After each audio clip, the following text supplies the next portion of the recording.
Let's take a look at The Mountains Rise, a Runebound 3rd Edition expansion from Fantasy Flight.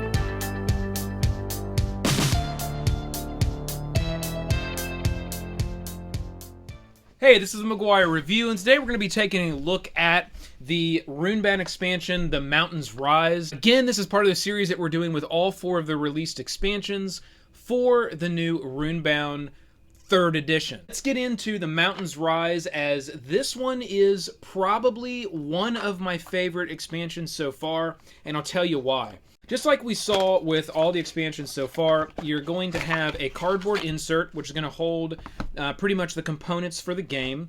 And then you're going to have a rulebook. And the last thing you're going to have is a miniature that we've seen included in each one of the expansions so far. When it comes to the miniature, this is probably my favorite miniature. And, you know, I can say, not probably, by far, this is my favorite miniature. I really like the Jonas in Caught in a Web. But this one here is just really cool, and we'll have pictures up close, but the amount of sculpting and detail on this one particularly is really, really good.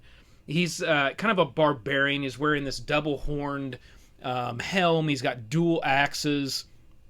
There's great detail on the axes, just the way that they've sculpted those. And then if you turn it around, he's wearing like this fur-based cloak. And it just got an immense amount of sculpting that's in it. And I could only imagine if you painted this up and you washed it, it would be absolutely, I mean, it would be awesome. It would just look so cool. The cloak would have so much depth and detail to it. So this is definitely one that I will be painting. And I'm really happy. With the new miniature that's included here. I just kind of like the theme of the miniature as well. Go ahead and get our items here out. Again, we've got our baggie that's included, which they are including for each one of these expansions, which please continue to do so. This is a great addition for these expansions where everything fits, you know, for the expansion in this little baggie. You can pop the bag right in the box. Now, again, I will keep all these boxes just because I like to collect and keep the boxes for the expansions.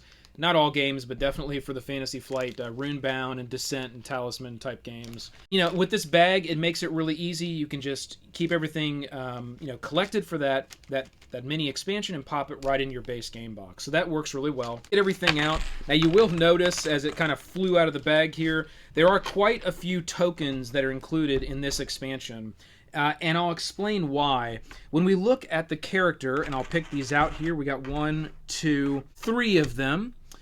Which most of the time the new characters do come with 3 new combat tokens, and this character does use the new combat rule Charge that we reviewed in Caught in a Web with Jonas.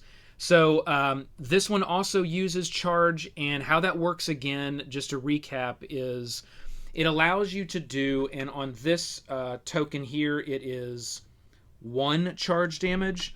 Jonas had 2. So whenever you do charge damage, that can't be blocked. So when I attack an enemy, any type of foe, whether it be another player or a villain in the game, when I do that charge damage, if I choose to do so, for this character, 1 damage can't be blocked. Now the trade-off to that is it then opens me up where I can't block damage. So whenever you do a charge, it's like charging into battle and you're not really thinking about defense. You're just going in on a rampage, right, and charging. So that's going to open your character up for defense, but you're going to have to balance that because it may make sense in some situations to apply that charge damage and just get it through, maybe to win an instance of battle. Now, I will call out quickly on the character card that's included for Nanok the Blade is his name. It indicates here that once per combat round, when you deal the charge damage, you may remove 1 of your foe's tokens with a single damage. And it shows the skull. So anytime you're taking on a foe in the game, that skull would be their damage. So this is interesting with this character, and it may, in my mind, balance out pretty well with Jonas, because Jonas gets to do that 2 charge damage, where Nanok is allowed to get his 1 charge damage, but if he uses it, he can negate 1 of the foe's damage, which really does kind of play and balance well. And I actually think I like that better than even the 2 up front. It makes the character more robust because you can get your 1 for free, and you might want to block something else that your opponent is coming in with.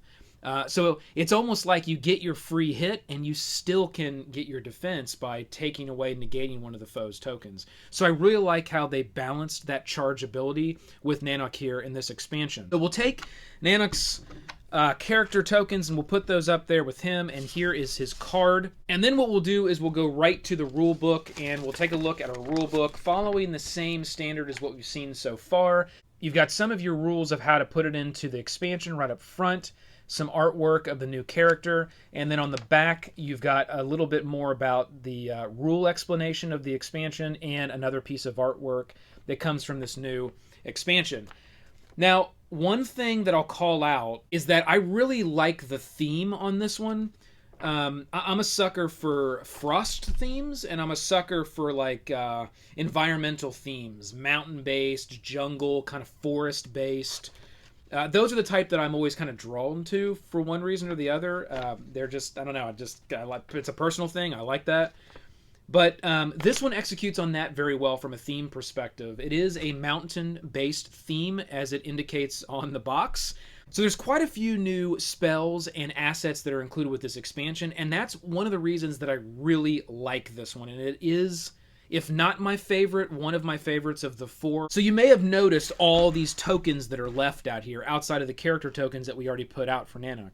And the reason is because there are 11 new token-based assets that are included in this expansion, and I love that. I love when expansions give you new abilities and new gear.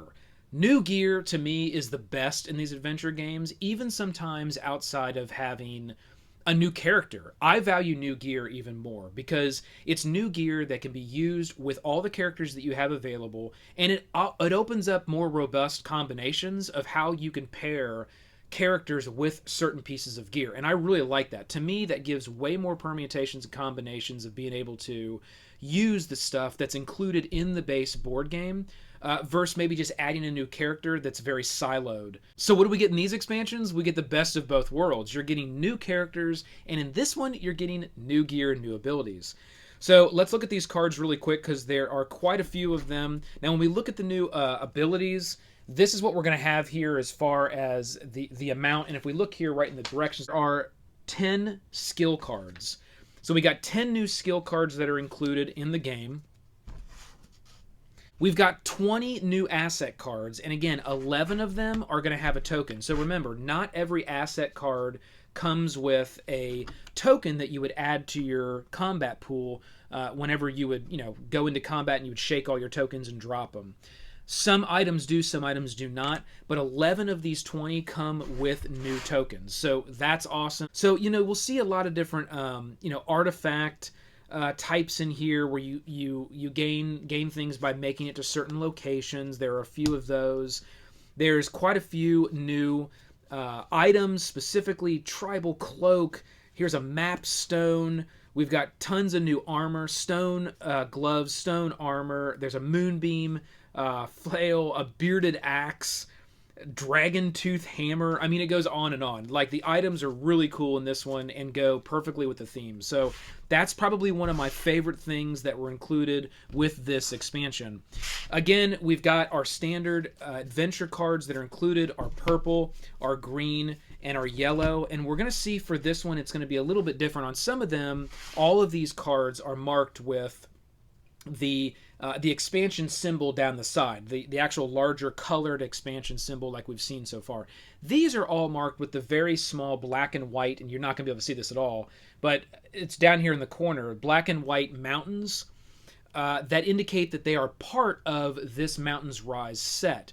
But this is going to work a little bit different. There's just 5 of these, so you're going to go to your base set and your adventure cards for these 3 types, and you're going to pull out all the ones that aren't scenario specific, and you're going to add these in with those cards.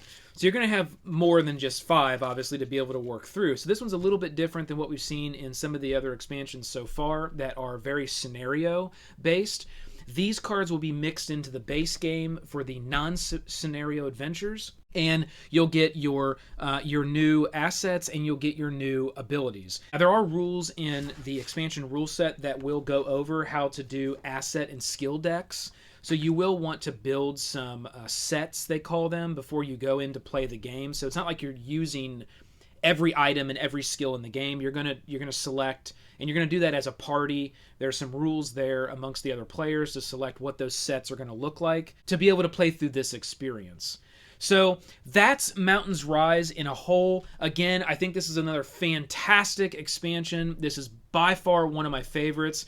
It's a tough call, right? Because I love the expansions that give the scenarios, because then you can play the base game and it's almost like playing a different game, because as far as the mechanics, obviously they're the same, but you get to fight a different villain, or you may interact with the board or even other players in a different way.